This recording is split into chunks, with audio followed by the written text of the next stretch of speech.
Assalamualaikum warahmatullahi wabarakatuh and good morning po, especially sa iyo ma'am. And according to my topic, language in education policy or understanding language in education policy is napapaloob dito yung mga rules and guidelines about which language are used or mga teaching and learning in schools.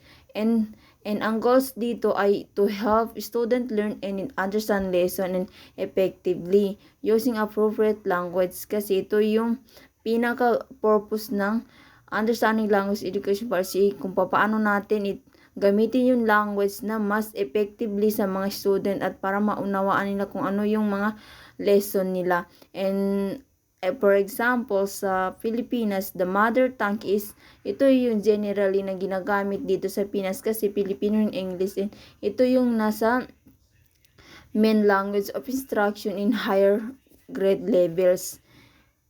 This one is UNESCO. On UNESCO, ito yung meron dokumento or nagpapaliwanag sa kahalagan ng paggamit ng maraming wika sa edukasyon at kung paano ito nakakatulong sa pagkatuto ng mga mag-aaral. And the next is Department of Education DepEd 2013 DepEd Order 16 in 2013. Ito yung mga gabay sa pagpapatupad ng mother tongue based multilingual education or naglalaman ng mga alintuntunin kung paano ipatupad ang paggamit ng unang wika sa mga mag-aaral bilang isang maliit na pagtuturo sa mga unang baitang or sa grade 1. Next naman ay Department of Education 2012 DepEd and 74 is 2012. Ito naman yung pagpapatupad ng mother tongue based on multilingual education sa isang kautusan na nagsasaad ng mga opisyal na pagpapatupad ng language na mother tongue based on multilingual education sa mga paaralan sa Pilipinas. Next is language management or ito ay sinasabing official laws and school policies about language, kung paano natin pinapatupad yung mga policies sa paggamit ng mga language.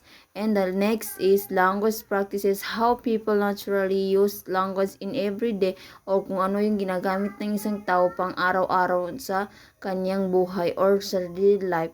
And pangatlo naman ay language beliefs, people's studies and opinion about the value of the parents' language, kung paano nila pinapaniwala or pinapahalagan yung mga ibang lingwa or ibang language or paano nila ito nirespeto. And for the importance, the Philippines multilingual country, so language policies help students learn better by using appropriate language in school. At pinaka-importante sa Pilipinas ay para matulungan tayo na maging responsible sa kung ano yung policies ng language, and then other helps to student learn better and para ma-learn yung mga students sa another policies for the languages. And the next one is historical context. The Philippines used the bilingual education policy where Filipino and English were the main language of instruction. Ito yung pinaka-main instruction na language sa atin dito sa Pilipinas ay itong English and Tagalog. Filipino and English, kasi ito yung main instruction dito sa atin na dapat natin gamitin sa pagtuturo, kasi nga ito yung nasa policies na dapat na gamitin dito sa Pilipinas, itong Filipino at English, ito yung instruction, kaya dapat natin sundin kung ano yung nakalagay sa policy para pati yung mga mag-aaral ay makasunod din sa policies ng paggamit ng mga languages. And the next one is MTVMLE implementation. DepEd introduced mother tongue based on multilingual education, which used the mother tongue from kindergarten to grade 3, then gradually shifted to Filipino and English.